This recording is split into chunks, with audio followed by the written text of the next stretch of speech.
Frères et sœurs, je vous salue dans le nom de Jésus-Christ. Nous venons de célébrer Dieu ensemble, dans nos maisons, c'est vrai, en distanciel encore, mais nous venons de célébrer Dieu et de déclarer qu'il était la majesté. J'ai trouvé en lui l'amour. Il m'a accepté tel que j'étais. Que Dieu vous bénisse. C'est le message que je veux vous laisser ce matin, déjà au travers de ces écrans. Vous savez que la bénédiction de Dieu, la main de Dieu, j'ai envie de dire, elle peut traverser l'écran, ne tient pas compte ni du temps, ni du lieu, ni de la distance qui nous sépare. Le royaume de Dieu se répand dans le monde spirituel et le monde spirituel ne subit aucune limite des lois physiques. Le monde spirituel agit maintenant chez vous, chez moi, agit maintenant dans nos vies. Amen. Que Dieu vous bénisse. Alors vous avez vu qu'on a remis en place les célébrations parce que c'est la distanciation maintenant. Donc on a remis en place les célébrations enregistrées. Je remercie encore toute l'équipe qui a permis que nous puissions nous retrouver et s'enregistrer ensemble. Et c'est ici, dans ce lieu, chez moi, que j'enregistre ce message pour vous. Je le fais de tout mon cœur et encore une fois, je vous bénis en Jésus. Ce matin, je veux parler avec vous à partir du verset qu'on a lu au début de la célébration, qui se trouvera donc dans 2 Chroniques 20. Je veux parler avec vous d'une stratégie que Dieu a. Les stratégies de Dieu sont merveilleuses. Qui le croit? Si tu es chez toi, tu lèves la main, moi je le crois. Les stratégies de Dieu sont merveilleuses, efficaces. Et je dirais même, c'est le titre de mon message, elles ont les clés de la victoire. Vous pourriez mettre comme titre, les clés de la victoire selon Dieu. Je ne sais pas si toi tu as besoin de clés de victoire. Mais je pense que nous sommes dans une période où, si nous pouvions avoir les clés de la victoire, c'est-à-dire la stratégie qui nous permet de sortir d'une situation complexe, c'est peut-être bien maintenant qu'on en aurait besoin. Le pays aurait besoin maintenant de connaître la stratégie qui lui permet de sortir de la situation complexe dans laquelle il est. Nous vivons nous-mêmes du coup, parce que cette situation complexe, je parle bien sûr de cette propagation, de cette épidémie, du coronavirus, du Covid-19 tout du moins pour être plus précis, de tout ce qui en est dit, de toutes les polémiques qu'il y a autour. Ça engage du stress, comme je vous le disais. Les médecins sont conscients et commencent à palper le pouls de la population et nous sommes dans une période anxiogène. Il faut que le pays se sorte de là. Mais cette situation a des impacts sur nos vies. Et quand bien même si nous ne parlions pas ne serait-ce que de cette situation, on a tous connu des moments, et peut-être c'est ton cas, où tu as besoin de connaître la stratégie qui va te permettre de sortir d'une bataille victorieuse, de sortir d'un moment, mais victorieux, la tête vers le haut. Et voyez-vous, Dieu n'est pas le Dieu de la défaite, jamais. Notre Dieu est le Dieu de la victoire. Alléluia, c'est le Dieu de la victoire. Alors, écoute, quand je dis Alléluia, quand je dis Amen, chez toi, tu fais pareil. Tu répètes, tu dis Alléluia, tu te lèves, tu dis à ta famille, hé, réveillez-vous, Alléluia, tu vois, tu invites tes voisins. Tu vois, c'est pas un mot compliqué à dire Alléluia, il va vite l'apprendre. Bon, tu comprends ce que je veux dire. Ok, les clés de la victoire selon Dieu basées sur 2 Chroniques 20. Alors, ce qu'on va faire, c'est qu'on va lire le texte et qu'on va l'éplucher en même temps, comme ça on ne prendra pas trop de temps. Mais je vais vous remettre un peu le contexte. On se trouve ici, eh bien, avec Josaphat qui est à la tête de Juda, le peuple de Dieu. Et voilà que des ennemis se lèvent devant lui. Et voilà que ces ennemis ne sont pas de petits ennemis. Ils rassemblent plusieurs peuples et ils se regroupent, ces peuples se regroupent dans l'objectif d'attaquer le peuple de Dieu. Une situation qui vient vraiment comme un étau autour d'eux et cette situation vient se resserrer et Josaphat va en être averti. Donc c'est comme un étau qui vient autour du peuple de Dieu prêt à périr ou en tout cas dans la crainte de perdre cette bataille. La description que j'en fais, elle est là pour nous mettre en condition. Nous sommes donc dans des situations, nous aussi, où parfois nous avons besoin de la réponse de Dieu parce que nous avons l'impression de perdre bataille sur bataille. Notre ennemi, et je tiens à le préciser dans cette vidéo qui est en libre visualisation, notre ennemi n'est pas un ennemi de sang. J'entends parfois sur des plateaux TV des aberrations. Des personnes qui disent que dans la parole de Dieu, il y a des fois l'appel au meurtre, et ils ne dissèquent en rien ce qui était de l'ancienne alliance, de la nouvelle alliance. Ils cumulent tout, ils confondent tout. Nous qui sommes sous la nouvelle alliance, nous n'avons pas à lutter contre la chair et le sang. Nous avons à lutter contre les forces spirituelles de ce monde. Dans l'ancienne alliance que nous allons lire aujourd'hui, nous y trouvons des situations qui nous aident, qui sont l'ombre portée, qui nous aident à comprendre la mécanique de Dieu, puisque Dieu a fait vivre des choses à son peuple à l'époque, pour que ces choses nous servent d'exemple et soient maintenant palpables, exprimables, expérimentable dans le monde spirituel, dans notre âme. Tout ce qu'on va lire aujourd'hui est superposable à notre âme. Combien de fois ne t'es-tu pas senti bloqué dans une situation, dans une de guerre, et tu vois le terrain de guerre arriver, tu vois le terrain de la peur arriver, tu vois le terrain du stress arriver, tu le sens, tu te connais, tu le sens, et tu as besoin que Dieu agisse dans ta vie. Donc on va prendre ce matin 2 Chroniques 20, verset 1, donc on va lire exactement de 1 à 29, et on aura d'autres petits passages qui seront intercalés dans ces lectures. Donc je vais commencer à prendre le texte maintenant, puisque j'ai remis en contexte le contexte de la guerre qui était annoncée à Josaphat. Je vous lis ce texte. Par la suite, les Moabites et les Ammonites, renforcés par des Méonites, entrèrent en guerre contre Josaphat. Donc je vais prendre ma Bible dans ma main et mes notes qui sont devant moi. Donc si vous me voyez regarder de temps en temps devant, c'est que ce sont mes notes, comme je vous le dis. Une armée nombreuse marche contre toi, verset 2. Une armée nombreuse marche contre toi, lui dit-on. On l'annonce à Josaphat. Elle est venue depuis l'autre côté de la mer morte du pays d'Édom et se trouve maintenant à Hazason Tamar, c'est-à-dire en Guédi. Là, il est annoncé à Josaphat qu'une armée nombreuse vient l'entourer, vient à proximité, vient à un endroit stratégique. Ils sont proches, de manière imminente. Ce n'est pas une situation où Josaphat a le temps de se reposer, a le temps d'analyser les choses, a le temps de se dire « bon, qu'est-ce qu'on va faire ? On va commencer à réfléchir, on a plusieurs mois devant nous. » Ils doivent réagir assez vite. Et ici, c'est l'annonce, et c'est le point numéro 1, je vais décortiquer en points. Ici, c'est l'annonce de l'ennemi. C'est l'annonce que l'ennemi est bien présent. Dans ta vie, tu sais quel est ton ennemi. Tu sais ce qui se passe ces temps-ci dans ta vie. Tu sais que l'ennemi ne vient pas seul. N'as-tu pas eu le sentiment, peut-être aujourd'hui plus que jamais, d'être sous un rouleau compresseur, sous une situation que tu n'arrivais pas à maîtriser, une situation qui est là et tu ne sais pas comment tu vas t'en sortir, et tu as beau regarder à droite, à gauche, tu as l'impression qu'il n'y a pas de solution. La seule issue qu'il y a devant toi, c'est l'ennemi et la défaite. Mais Dieu, je le répète, est le Dieu de victoire et, du titre de mon message, il a les clés de la victoire. C'est les clés de la victoire que nous allons éplucher ce matin. Alors on lui annonce la présence de cet ennemi et on lui dit qu'ils sont là à proximité, mais surtout on vient lui dire qu'ils sont nombreux. On vient lui dire qu'ils sont nombreux. Alors, il est dit ceci au verset 3. Pris de peur, Josaphat décida de consulter le Seigneur et imposa un jeûne à tout le royaume de Juda. Les Judéens vinrent de toutes les villes du pays, se rassemblèrent pour implorer l'aide du Seigneur. Josaphat, entouré des habitants de Jérusalem et de tous les autres Judéens, se plaça face à la cour neuve du temple et il pria ainsi: Seigneur, Dieu de nos ancêtres, etc., etc. Nous allons prendre donc du coup maintenant juste cette partie-là. Je ne sais pas si tu notes ce matin. Tu te dis peut-être oui, c'est diffusé, et donc ça veut dire que c'est enregistré. Je pourrais effectivement, et tu pourras réécouter, revoir ce message. Mais quoi qu'il en soit, si tu sais que tu n'auras pas le courage de réécouter, de re-regarder, prends des notes maintenant. Je te dis que le passage que nous lisons ce matin, a pour nous des clés qui vont déverrouiller des situations. Ces clés, il faudra que tu les mettes en pratique. Écoute, c'est simple, je vais être franc avec toi, je vais être franc avec vous ce matin. Si les clés qui sont données dans la parole de Dieu, tu ne les mets pas en pratique, forcément, rien ne se passera dans ta vie. Rien ne se passera. J'ai beau avoir une voiture et les clés de la voiture, si je n'entre pas, que je ne me mets pas en action, que je ne mets pas la clé au bon endroit et que je n'impulse pas le démarrage du véhicule, il ne se passera rien. Ça reste entre nos mains, ça reste entre tes mains. Ok? Donc si tu veux prendre des notes, fais-le maintenant.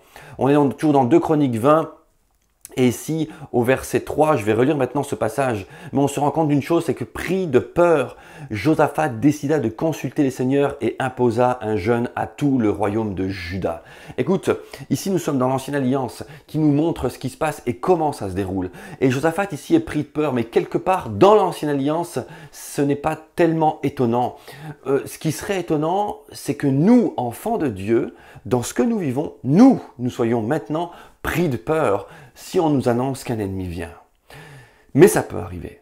C'est étonnant, mais ça peut arriver. Parce que nous avons encore des marches à franchir dans la maturité avec Christ. Nous ne pouvons pas vivre comme ça. Et si nous n'avons plus peur même de certains ennemis, nous pouvons avoir peur d'autres ennemis. Plus grands, plus forts. Vous savez, l'adversaire sait comment fonctionner avec nous. Et il sait très bien que si nous avons commencé à maturer dans un domaine de nos vies, eh bien, il fonctionnera autrement et il va agir autrement. Il va nous amener d'autres situations, d'autres peurs, d'autres situations plus fortes à nous. Et on parle de peur. Ça commence par pris de peur. Et vous allez voir qu'on revient plusieurs fois et dans le passage par 3 fois, l'Éternel, Dieu dira « N'ayez crainte ». En tout cas, 2 fois « N'ayez crainte » et 1 fois « Ne vous inquiétez pas ». On trouve ici cette porte est l'une des seules portes d'entrée que l'adversaire a sur nos vies, c'est la peur et la crainte. Qu'est-ce qu'Adam a répondu à l'Éternel quand l'Éternel est venu le voir le soir alors qu'Adam avait péché? Il a dit « Je me suis caché car j'ai pris peur et je me suis caché. J'ai pris peur ». Que dit Jésus quand il parle à Jairus alors qu'on vient de lui annoncer que sa fille est décédée? Il lui dit « Ne crains point, n'aie pas peur. N'aie pas peur, crois seulement ». Alors ici, si ça arrive à Josaphat, ce que je veux vous dire, c'est que nous devons comprendre qu'en tant qu'enfants de Dieu, la peur est un domaine que nous devons maîtriser. Plus que jamais, nous sommes dans une situation, une époque où il nous faut maîtriser nos peurs. On entend, jour après jour, des nouvelles de plus en plus anxiogènes. Que ce soit sanitaire, économique, social, politique, sanitaire, je le répète, économique, social ou politique, vous prenez ces 4 axes, trouvez-moi une bonne nouvelle. Sanitaire, on n'arrête pas de nous parler de ce qui se passe actuellement. En parler, c'est une chose si c'est constructif, mais la manière dont c'est fait, ça pourrait très bien aujourd'hui détruire plutôt qu'autre chose. Sanitaire donc, économique, il n'y a rien de bon apparemment qui se dessine devant nous. Politique, voyez-vous l'ambiance actuellement au niveau des politiques mondiales de ce qui se passe? Et enfin, social. Alors qu'on entend parler de tout ce qui se passe, viennent se rajouter parfois des regroupements, des émeutes, des choses de ce genre. Et ce, pas qu'en France, partout dans le monde. Le relief n'est pas bon. Les enfants de Dieu que nous sommes, nous, sont au regard de toutes ces nouvelles que je viens ici juste d'imiter. Je viens d'imiter ce qu'on entend, d'imiter les médias. Je ne suis pas ce matin porteur de mauvaises nouvelles, mais de bonnes nouvelles. Nous, enfants de Dieu, nous sommes appelés à maîtriser nos peurs. Parce que nous sommes vainqueurs et plus que vainqueurs, on le verra, sur les situations. Donc, première chose, maîtrise ta peur. Et Josaphat décide d'aller voir l'Éternel. Pris de peur, Josaphat décide de consulter le Seigneur et imposa un jeûne à tout le royaume de Juda. Les Judéens vinrent de toutes les villes du pays et se rassemblèrent pour implorer l'aide du Seigneur. Josaphat, entouré des habitants de Jérusalem et de tous les autres Judéens, se plaça face à la cour neuve du temple et il pria. Donc dans ce point que nous lisons là, le deuxième point, le point qu'on peut relever numéro 1, eh bien c'est que ça lui a été annoncé et il a pris peur. Le point numéro 2, c'est qu'il décide de consulter l'Éternel. Et les gens se réunissent, se mettent autour de Josaphat et ils vont où? Devant, est-il écrit, face à la cour neuve du temple et il pria. Ça fait combien de temps dans cette situation que nous vivons? Regarde, on y est depuis mars peut-être, si je ne fais que de parler de la situation actuelle. Mais il y a d'autres exemples qui concernent ta vie peut-être. Parce qu'en finalité, vous savez, d'autres personnes ont pu traverser des situations bien plus graves que ce qu'on vit actuellement. Et il faut parler à tout le monde. Alors peut-être que dans ta vie, tu as traversé des situations. Depuis combien de temps n'es-tu pas retourné au temple? Alors bien sûr, soyons clairs, je ne te parle pas ici parce que je vais me dire ça en confinement. Et ma tante, je me souviens, ma tante qui est décédée maintenant, avait ce langage de cette génération, il disait on va au temple. On va au temple. Alors bien sûr, le centre évangélique Concordia est fermé actuellement, le dimanche on ne se réunit plus bien sûr. Mais ici, quand on parle d'aller au temple dans l'Ancienne Alliance, ça représente pour nous entrer dans la présence de Dieu. Ne sais-tu pas que le Saint-Esprit habite en toi et que tu es, que je suis, que nous sommes le temple du Saint-Esprit. Ok? Donc, Ça fait combien de temps que tu n'es pas rentré dans la présence de Dieu? Ça fait combien de temps que tu n'as pas mis un peu de musique, de la louange chez toi et que tu n'es pas entré dans la présence de Dieu? Alors que tu as devant toi peut-être des peurs, des tensions, des stress, des interrogations, des situations difficiles. Peut-être que les médecins t'annoncent des mauvaises nouvelles, que ton employeur t'annonce des mauvaises nouvelles ou un relief qui ne serait pas des plus rassurants. As-tu pris tout de suite le réflexe d'entrer dans la présence de Dieu? Alors ils y vont et là ils prient Dieu. Seigneur, Dieu de nos ancêtres, c'est toi qui règnes. Écoutez bien la manière dont les choses se mettent dans l'ordre les unes après les autres. C'est toi qui règne dans le ciel et qui domine toutes les nations. Tu possèdes la force et la puissance de sorte que personne ne peut tenir devant toi. N'est-ce pas toi, notre Dieu, qui a déposé les habitants de ce pays, qui a dépossédé, les habitants de ce pays lorsqu'Israël, ton peuple, y arrivait et qui a donné ce territoire pour toujours aux descendants de ton ami Abraham. Ils s'y sont installés et y ont construit un sanctuaire qui t'est consacré. Puis ils ont dit, si un malheur, écoute bien, si un malheur nous atteint, un châtiment, une guerre, une épidémie de peste ou famine, nous viendrons alors nous placer devant ce sanctuaire, c'est-à-dire devant toi, puisque tu y manifestes ta présence. Alléluia!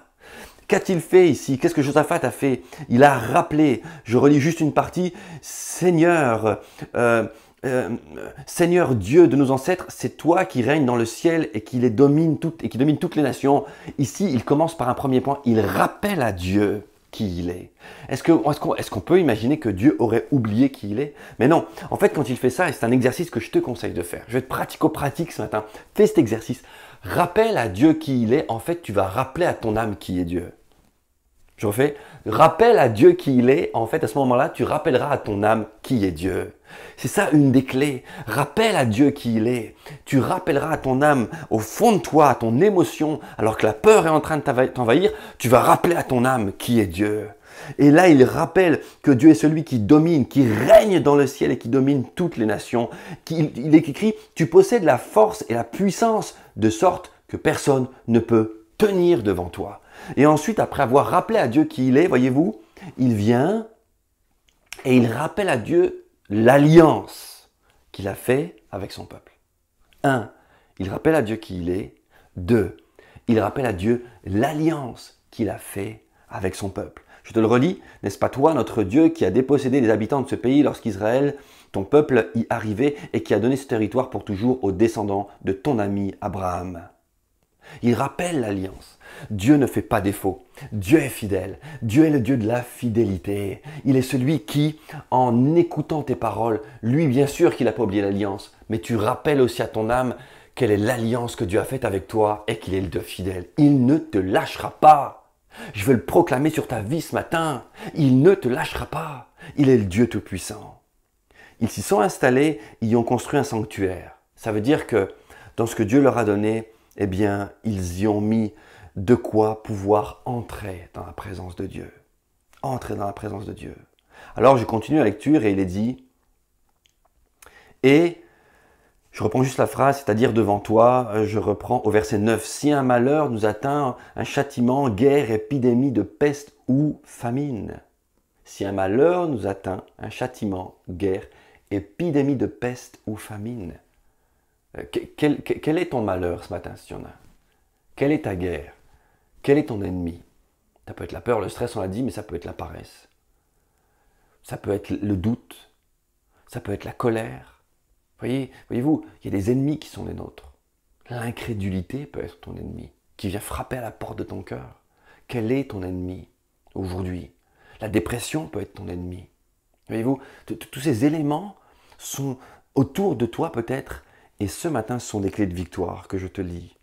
Et il est dit ici, si cela nous arrive, nous viendrons nous placer devant ce sanctuaire, c'est-à-dire devant toi, puisque tu y manifestes ta présence, et nous t'appellerons au secours du fond de notre détresse. Et nous t'appellerons au secours du fond de notre détresse. Toi alors, tu nous écouteras et tu nous sauveras. Ça, c'est la prière de Josaphat. Toi alors, tu nous écouteras et tu nous sauveras. Déjà, ici, tu peux faire poindre la notion de foi dans ta bouche. Seigneur, je sais que tu m'écouteras et que tu me sauveras. Tu es le Dieu merveilleux. Il est écrit ceci, Continuons la lecture. Eh bien maintenant, regarde, voici les Ammonites, les Moabites et les Édomites qui nous attaquent. 3 peuples. Quand nos ancêtres quittèrent l'Égypte, tu ne leur as pas permis de traverser les territoires de ces peuples. Écoutez bien ce qui est écrit ici. C'est un 4e point important dans le développement de l'élocution de Josaphat. Ok ? Premier point, il a simplement rappelé qui était Dieu. 2e point, il a rappelé l'alliance que Dieu avait faite avec son peuple. Puis il a rappelé que ce peuple avait mis un temple. Il avait consacré la terre dans laquelle il était rentré. Ok ? Consacre ta vie, consacre ta maison. Je te dis tout de suite avant de continuer, parce que tu vas y avoir droit. Si jamais il y a des choses dans ta maison qui ne sont pas au clair, si tu fais des pratiques qui ne sont pas au clair, si tu passes trop de temps à des choses futiles, mais fais le ménage. Il faut que ce soit la parole de Dieu qui domine dans ta vie. Fais le ménage, ok ? 4e point donc ici, il exprime quelque chose de fort. Écoutez, c'est important, ce n'est pas qu'un détail. Il est dit, les Ammonites et les Moabites et les Édomites qui nous attaquent, ce sont eux qui nous attaquent. Et il rappelle, quand nos ancêtres quittèrent l'Égypte, tu ne leur as pas permis de traverser les territoires de ces peuples. Nos ancêtres ont donc fait un détour et ne les ont pas exterminés. Mais eux nous récompensent aujourd'hui en venant nous chasser de la terre que tu nous as donnée. Ici, Josaphat, dans sa prière et dans ce qu'il exprime devant Dieu, il est en train de dire à Dieu, nos ancêtres, avec qui tu as fait alliance, t'ont obéi. Tu leur as interdit d'attaquer ces peuples et ils t'ont obéi. Ils ont fait un détour. Ils t'ont obéi. Ce qui est important, c'est que Josaphat relève ici qu'il n'y a pas eu de désobéissance qui vienne amoindrir, qui viennent rendre plutôt édulcorer l'alliance de Dieu, tout du moins la puissance de l'alliance de Dieu. Tu dois faire le point dans ta vie. Est-ce que dans ta vie, il y a des choses que tu sais être du domaine de la désobéissance? Est-ce que dans ta vie, tu sais que Dieu t'appelle à un moment donné à avancer d'une certaine manière et tu sais que tu n'avances pas de la manière dont Dieu voudrait que tu avances? Si tu le sais, je suis convaincu d'ailleurs, ton écran, c'est à toi que je parle. Si ça parle actuellement dans le salon, là, fais taire les gens. C'est important, fais taire les gens. L'obéissance est le mot que tu peux attacher au mot puissance. Obéissance, sanctification, ok? C'est la sanctification. L'obéissance, la sanctification, tu ne dois pas le détacher du mot puissance. Si tu veux de la puissance dans ta vie, si tu veux de la victoire dans tes situations, tu dois marcher dans l'obéissance. Et tu peux demander à Dieu, tu peux demander au Saint-Esprit maintenant, Seigneur, y a-t-il un endroit encore dans ma vie où je t'ai désobéi, que j'aurais oublié, ça peut arriver, et sur lequel je dois revenir? Alors Saint-Esprit, éclaire-moi. Rappelez-vous l'histoire de Josué alors qu'il vient d'avoir une victoire des plus éclatantes contre Jéricho. Dieu dit, Jéricho, tous ces biens me sont en interdit. C'est à moi que ça appartient, vous n'y touchez pas. Et la bataille que va engager Josué ensuite, après cette situation, il va la perdre. Il trouvera ça tellement bizarre qu'il dira, mais Seigneur, que se passe-t-il? Et Dieu va lui révéler quoi? Qu'il y a eu désobéissance dans le peuple. Que quelqu'un a touché au bien de Jéricho, alors que c'était réservé à l'Éternel Dieu. Ce sera la famille de Akan. Voyez-vous, quand il y a désobéissance, tu ne peux pas en tout cas vivre en ayant une désobéissance connue et penser que tu pourras gagner tes victoires. C'est faux. Et là, Josaphat rappelle à l'Éternel que son peuple lui avait obéi, que dans toutes les années passées, son peuple a fait ce qu'il avait demandé. En l'occurrence, ici précisément, en l'occurrence, tout du moins, par rapport à ces peuples-là, ces ennemis, par rapport aux ennemis qui sont en train de les attaquer, c'est-à-dire les Ammonites, les Moabites et les Édomites, ils ont vraiment été respectés au moment voulu de la part du peuple de Dieu, selon l'ordre de Dieu. Ce point d'obéissance est crucial pour continuer. Alors, il a dit ceci, il a continué, mais eux nous récompensent comment aujourd'hui en venant nous chasser de la terre que tu nous as donnée? Seigneur notre Dieu, ne vas-tu pas leur infliger un châtiment, un juste châtiment? Sommes-nous sans force devant cette armée nombreuse qui marche contre nous et nous ne savons que faire? Vous voyez ici, des fois je pense qu'ils sont en train de réaliser, je lis la suite, c'est pourquoi nous tournons nos visages suppliants vers toi. Tous les Judéens, y compris les femmes et les enfants, se tenaient là debout devant le sanctuaire. Ils sont dans une position, vous savez, où ils sont en train de crier à Dieu et nous devrions le faire plus souvent. Pas crier à Dieu dans le sens comme eux, avoir peur et dire Seigneur. Non, nous nous sommes appelés à être actifs, pas passifs. Mais crier à Dieu en tout cas et réaliser le plus souvent possible, Seigneur, je réalise que sans toi, je ne peux rien faire. Seigneur, je réalise que sans toi, je suis rien, je ne peux rien faire sans toi. Alors, je sais que j'ai besoin de toi, ce qu'ils sont en train de vivre ici.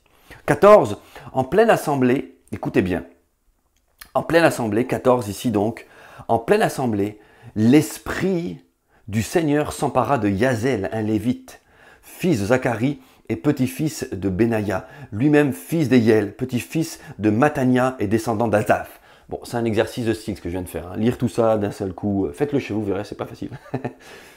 Yazaël s'écria, écoutez attentivement. Donc là, c'est Dieu qui parle au travers de son prophète, ok? De son prophète. Et aujourd'hui, s'il y a quelque chose que tu dois comprendre, c'est que si à l'époque Dieu parlait au travers de ses prophètes, il parle aujourd'hui, et c'est ce que Paul dit, en tout cas c'est rappelé dans les évangiles, surtout dans les épîtres, il parle aujourd'hui au travers de son Fils Jésus-Christ et de l'Esprit qu'il a mis en toi, d'accord? Qu'il a mis en toi. Donc c'est logique qu'à l'époque, dans l'Ancienne Alliance, il se réfère au prophète. Ça agit en tout cas comme un esprit de prophétie. Et c'est un lévite, hein, c'est quelqu'un qui est attaché aussi à tout le domaine de la louange, et on va y venir. Et donc, il parle, il s'écria, écoutez attentivement, c'est Dieu qui parle. Vous tous, habitants de Jérusalem, Judéens, et toi en particulier, roi Josaphat, voici ce que je vous déclare, moi le Seigneur. Ne craignez rien, n'ayez pas peur. Ne craignez rien, n'ayez pas peur. L'issue de ce combat ne dépend pas de vous, mais de moi, votre Dieu. Alléluia! Je ne sais pas vous, hein, mais moi, c'est le genre de réponse que je kiffe. J'aime ce genre de réponse. Mais Dieu qui vient te dire, écoute, dans ta situation à laquelle tu es, écoute. Limite, j'ai envie de te dire, là, sur le coup, écoute, réinstalle-toi dans ton canapé. Écoute, dans la situation dans laquelle tu es, il y a la tempête qui souffle, il y a tout va. Mais Jésus dormait. Tu te souviens de ça? Jésus dormait. Dieu te dit pareil. Écoute, tu vas voir quoi? Bouge pas, n'aie pas peur. L'issue de cette bataille ne dépend pas de toi, mais dépend de moi. À partir du moment où Dieu te dit ça, mais t'es bon, tout va bien, amen. Mais à partir du moment où Dieu te dit ça, tu peux dire, et vous savez, c'est pas de la fatalité. Je veux pas rentrer ce matin dans une notion de fatalité, en entendant souvent des gens dire, oh oui, bon bah ce sera la grâce de Dieu. C'est pas de la fatalité, parce que vous allez voir qu'ils sont actifs quand même. C'est pas de la fatalité, c'est de l'abandon. Il n'y a rien de plus actif que l'abandon. Il n'y a rien de plus courageux que l'abandon. La fatalité n'est pas courageuse. L'abandon est courageux. Parce que l'abandon se fait en travail de binôme avec Dieu.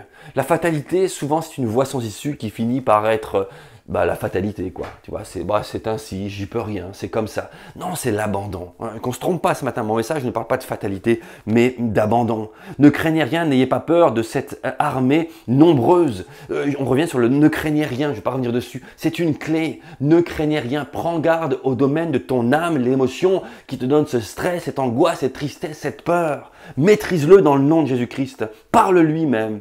Et il est dit, l'issue de ce combat ne dépend pas de vous, mais de moi, votre Dieu. Et là, on passe à un point suivant. Alors, le n'ayez pas peur, je vais revenir quand même, je dis que je vous donnerai quelques passages quand même à côté de cela en parallèle. N'ayez pas peur, parce que je dois faire attention, je dois lire mes notes, hein, sinon je ne fais que lire la Bible, je dois lire mes notes quand même. L'issue du combat ne dépend pas de vous, mais de moi, votre Dieu. Je vous propose de noter 3 autres références. Hein. Pour l'instant, nous n'avons été que dans 2 Chroniques, verset 20. On le lit chapitre 20, pardon. On le lit du verset 1 à 30. Mais je vous invite à noter encore Jean 19, verset 30, qui me rappelle ceci, c'est que Jésus a dit « Tout est accompli à la croix ». Quand Dieu te dit « Écoute, l'issue de la bataille ne dépend pas de toi », c'est comme s'il te disait « Écoute, je sais comment ça va se passer. Je gère. » J'ai un de mes fils qui souvent nous dit, écoute, je gère quand je lui parle d'examen. Dieu dit, je gère, tu vois. Et ça me rappelle cela. Jésus qui dit, tout est accompli. Jean 19, verset 30, tout est accompli. Deuxième passage que je vous propose de noter de référence, c'est dans Romains 8, verset 37 et suite. Romains 8, verset 37 et suite, qui nous dit que dans tout ceci, et là on parle d'épreuves, on parle de difficultés, on parle de situations tendues, et Paul rappelle aux Romains, dans tout ceci, nous sommes plus que vainqueurs. N'aie pas peur, tu es plus que vainqueur. N'aie pas peur, ça ne dépend pas de toi, ça dépend de Dieu. Ça dépend de toi dans la position que tu prends, mais pas dans la manière dont tu vas te mettre à combattre ton ennemi, à dépenser ta fatigue. Non, regarde Dieu faire. Regarde Dieu faire. Et tu vas voir en quoi, toi, tu dois être actif et je dois être actif dans ces situations. Et ensuite, troisième référence, c'est Zacharie 4, verset 6, qui est un merveilleux passage qui rappelle, et Dieu dit ceci, ce n'est ni par force, ni par puissance, mais par mon esprit, dit le Seigneur. Et je te relis le passage qu'on a lu en 20, verset 14, en pleine assemblée. L'esprit du Seigneur s'empara de Yazel. C'est l'esprit du Seigneur qui pousse. Ce matin, c'est l'esprit du Seigneur qui te parle. Ce matin, c'est l'esprit du Seigneur qui veut transformer nos vies. Ce sont des clés de la victoire que nous lisons. Rentre dans ces victoires par le tout-puissant Saint-Esprit. N'aie pas peur. Et il continue en disant ceci, demain, verset 16, parce que je ne veux pas être trop long, demain, verset 16, demain, pardon, je ne vais pas rajouter à chaque fois verset 16, demain, vous descendrez dans la direction de vos ennemis qui sont en train de monter par la côte des fleurs. Vous les rencontrerez à l'extrémité du ravin, en face du désert de Yézourel. Ce qu'on lit ici nous démontre que ce n'est pas de la fatalité.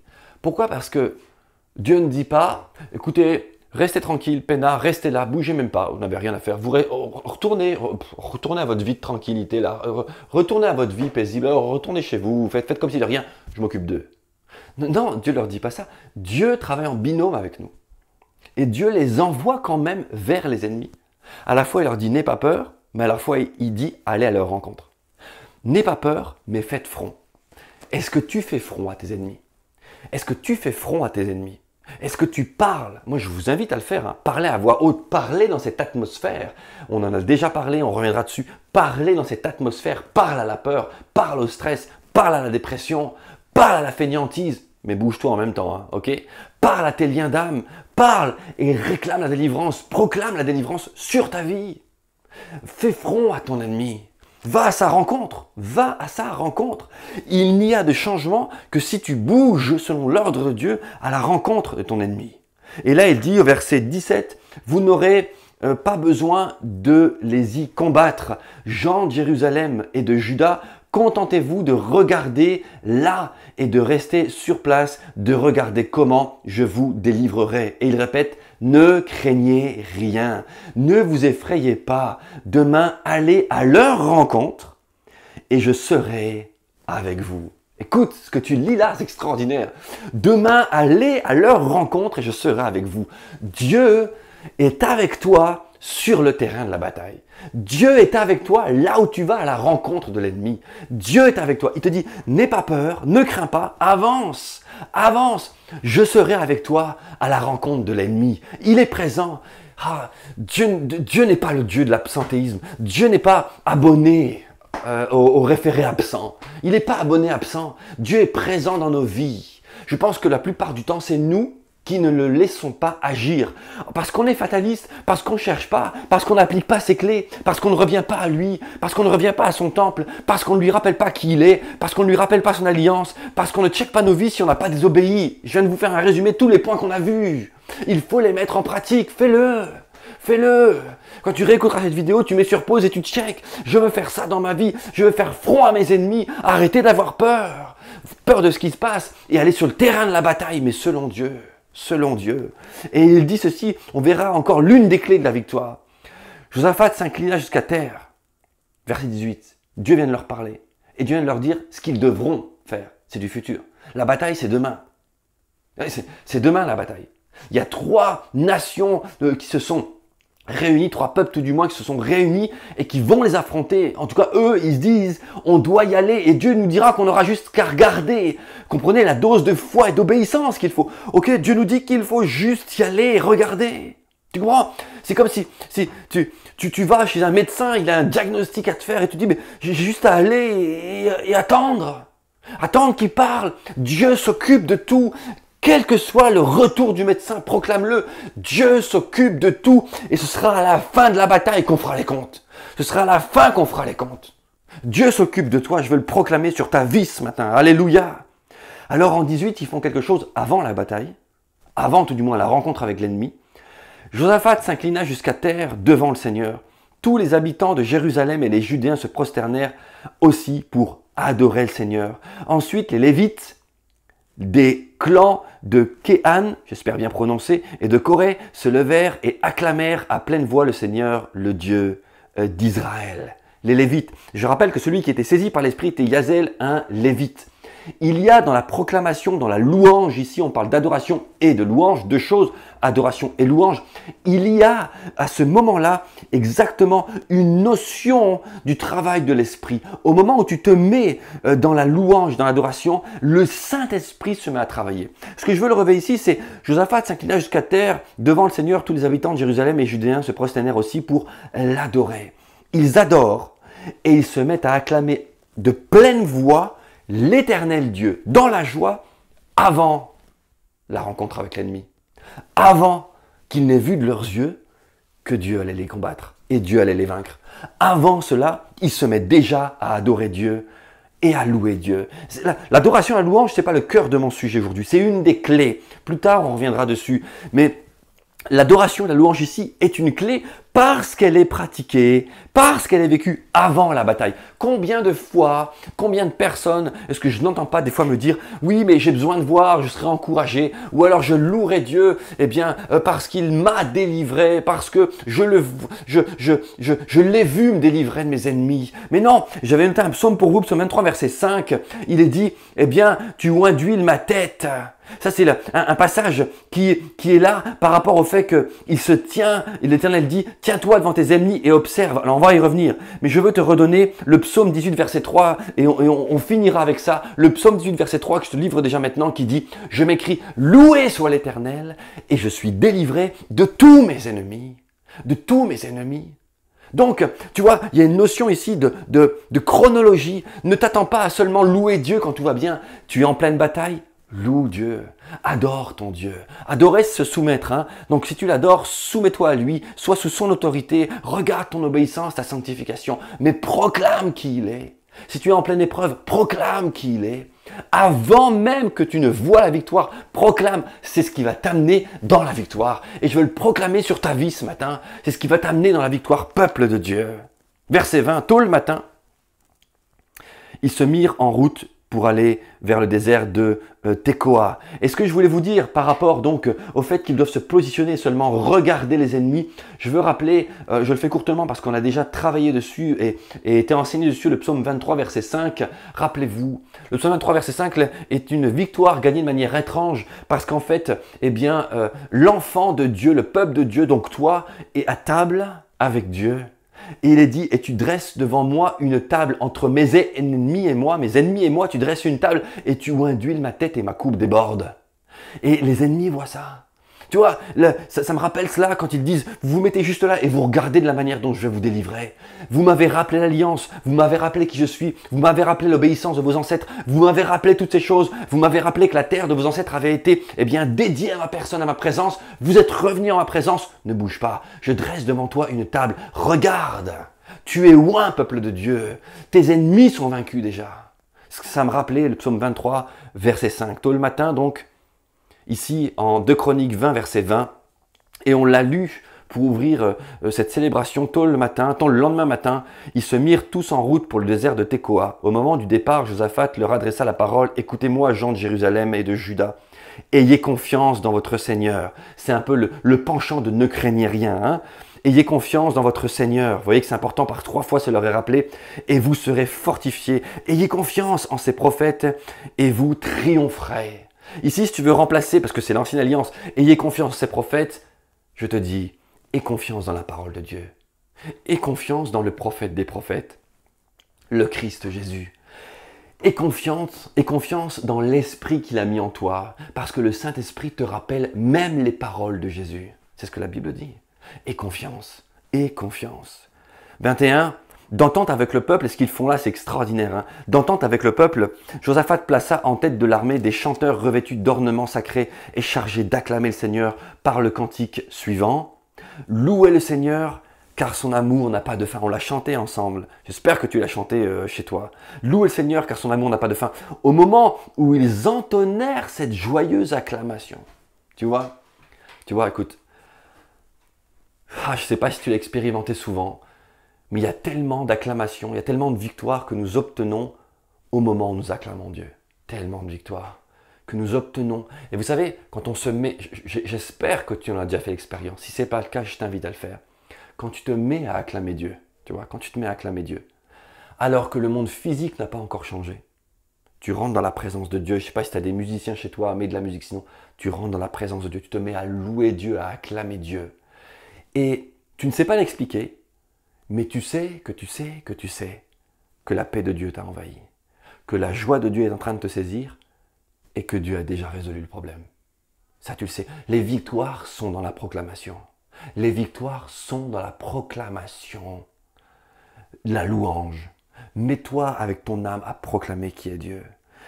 Alors ils disent, louez le Seigneur, car son amour n'a pas de fin. Romains 8, 37, 38 et suite. 38 qui dira, car je sais que rien ne pourra me séparer de l'amour de Dieu.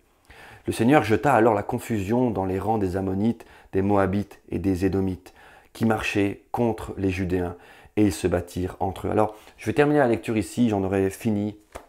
Ce qui s'est passé, c'est que les ennemis se sont combattus entre eux, et le peuple de Dieu a juste eu à regarder et à attester la victoire. Et quand ils ont été voir dans le camp des ennemis, ils n'ont dit, c'est écrit, ils n'ont plus trouvé aucun adversaire, ils n'ont vu que des cadavres. Est-ce que tu te rends compte de ça? Tu liras, hein, il est écrit, ils n'ont plus trouvé aucun adversaire, ils ont juste trouvé des cadavres. Ton ennemi est déjà mort. Tu comprends? Je ne sais pas si tu comprends ce que je dis, hein. Je ne sais pas si tu te rends compte. L'ennemi qui te fait peur, il est déjà mort. Et tu peux me dire, mais Sam, alors comment se fait-il qu'il me semble si fort? C'est parce que toi, tu ne te positionnes pas encore en tant qu'enfant de Dieu.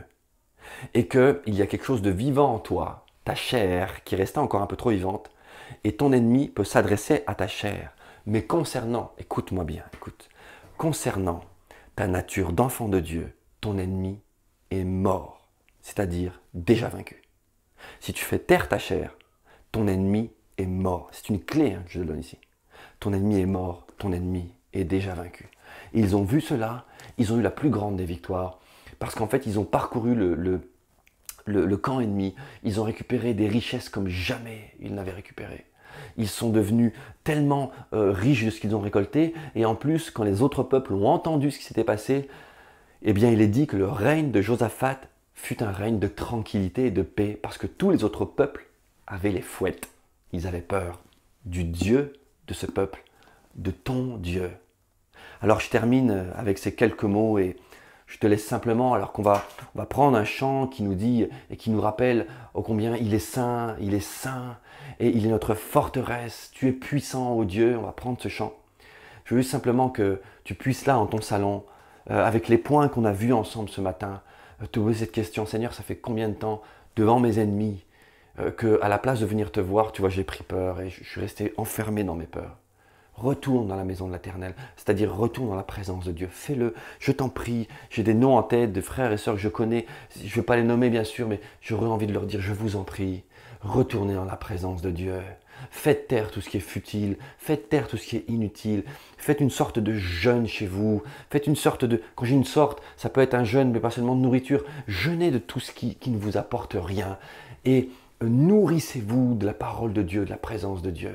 Ça fait combien de temps que tu n'as pas rappelé l'alliance à ton Dieu? Ça fait combien de temps que tu n'as pas fait le point sur ta vie pour voir si tu étais obéissant à ce que Dieu te demande, guidé par le Saint-Esprit? Alors tu pourras entrer comme ce peuple, dans la confiance en Dieu. Et la clé qu'on a citée vers la fin, voilà pourquoi je vais finir par le psaume simplement 18, verset 3. La clé est qu'ils ont commencé à louer Dieu et à déclarer par la joie, avec joie, le Dieu victorieux qu'ils avaient, avant que l'ennemi ne soit vaincu. C'est une clé que je veux te laisser sur le cœur ce matin. Tout ce passage est rempli de clés. Réétudie-le, mais je t'invite vraiment, vraiment à faire le point sur ta vie, parce que je désire que nous, Église de Christ, pas seulement Centre évangélique Concordia bien sûr, mais nous sommes responsables de nous, du Centre évangélique. Alors je vous parle à vous, et à d'autres aussi, et je te dis, si tu n'es pas du Centre évangélique, tu fais bien d'écouter cette vidéo, je parle à toi, mais que l'Église de Christ, c'est mon désir, se lève comme un peuple mature en Christ, victorieux et qui peut marcher de l'avant, allant et par son attitude, sa prière et sa proclamation, faisant trembler l'enfer. Que Dieu vous bénisse.